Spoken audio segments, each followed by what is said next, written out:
Welcome to John's Upper Room. Here is today's question and topic. Acts 13:48 states, "When the Gentiles heard this, they were glad and glorified the word of the Lord, and as many as were appointed to eternal life believed."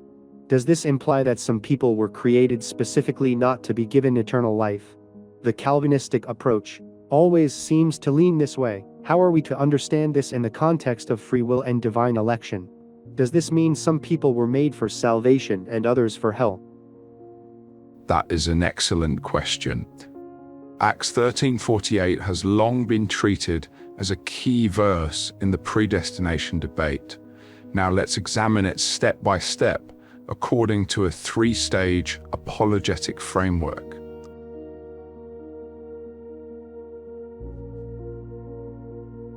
It is entirely natural to have this doubt. If those appointed to eternal life believed, does that mean there are others appointed to go to hell? The Bible does not suggest that God created humanity like a factory, stamping out some for salvation and others for judgment. This verse emphasizes that the faith of those who receive salvation did not originate from their own ability or inherent superiority, but was initiated by God's grace. Acts 13:48 does not mean humans were created to be sent to hell. Instead, it shows that salvation is entirely dependent on God's grace.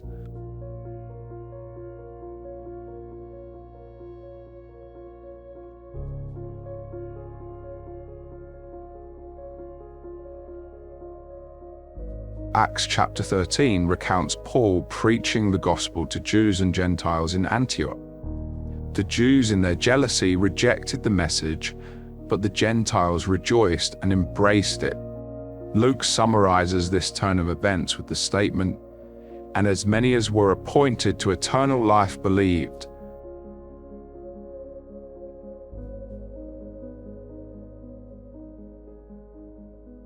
The original Greek word is related to the concept of being arranged or placed in rank, like soldiers in a military formation. This is like soldiers taking their positions according to the commander's orders.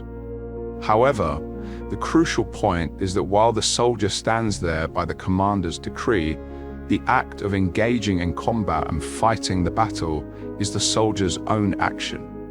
Similarly, God, by His grace, sets people in the path of salvation, but their actual response of faith is their own choice and response. The Calvinist tradition interprets this as unconditional election.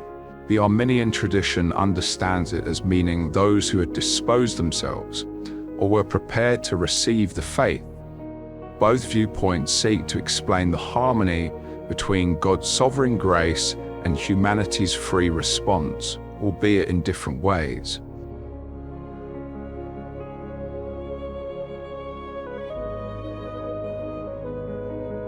The scriptures affirm both truths simultaneously. God sovereignly chooses, and humans must respond with faith. Augustine remarked, "Unless God had chosen us, we never could have chosen God." Yet, he also insisted that the response of faith is a genuine human act. When sunlight shines, a seed sprouts because of the sun. However, the seed must be alive to grow. Salvation begins with God's grace, but faith is our necessary actual response.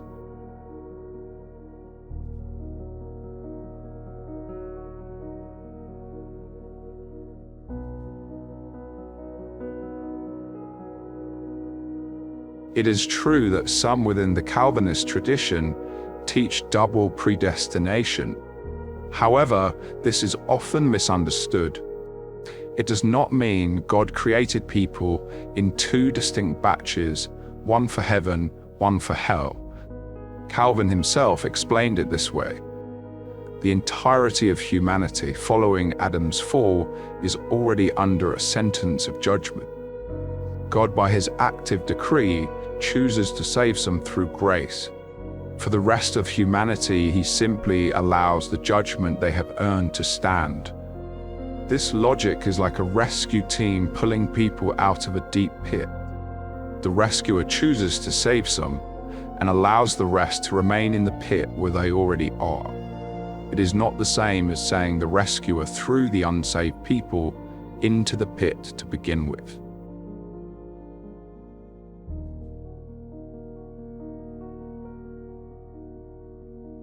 The philosopher Alvin Plantinga, a key figure in the field of theodicy, offers an intriguing insight into this issue through what is known as the free will defense.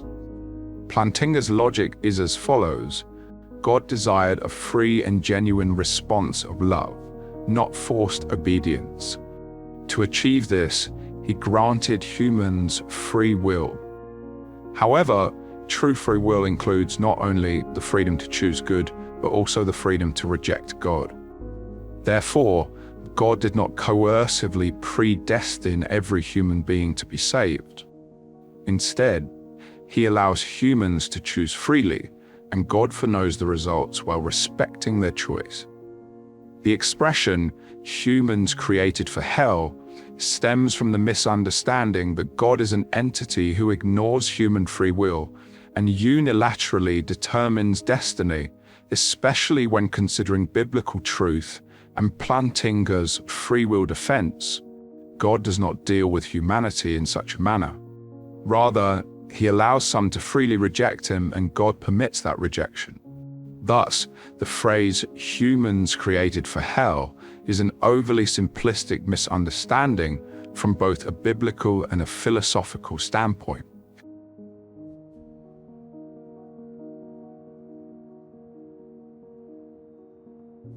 Many fear that the doctrine of predestination reduces humans to mere programmed machines or puppets.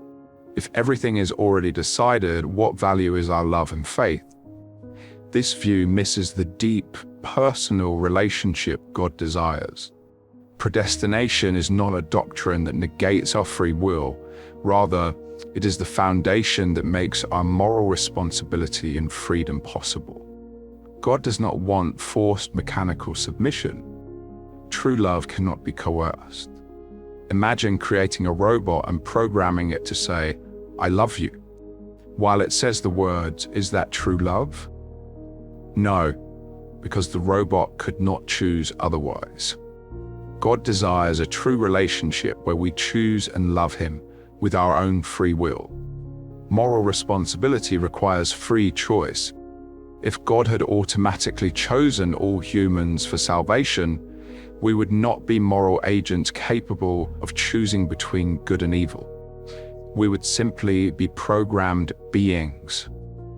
In that case, our love would be a programmed mechanical response with no real meaning. Therefore, the doctrine of predestination assures us that our relationship with God is not based on random chance, but is founded on God's sovereign grace.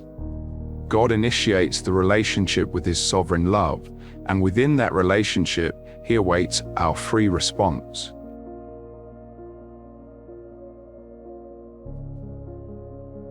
Acts 13:48 is not a statement that humans were manufactured for damnation.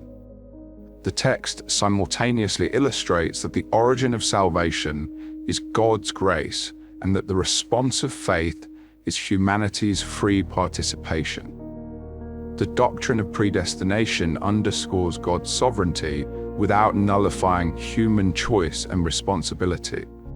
God did not create some people in order to forcibly send them to hell. Rather, he elected those he would save from a humanity already fallen and under judgment.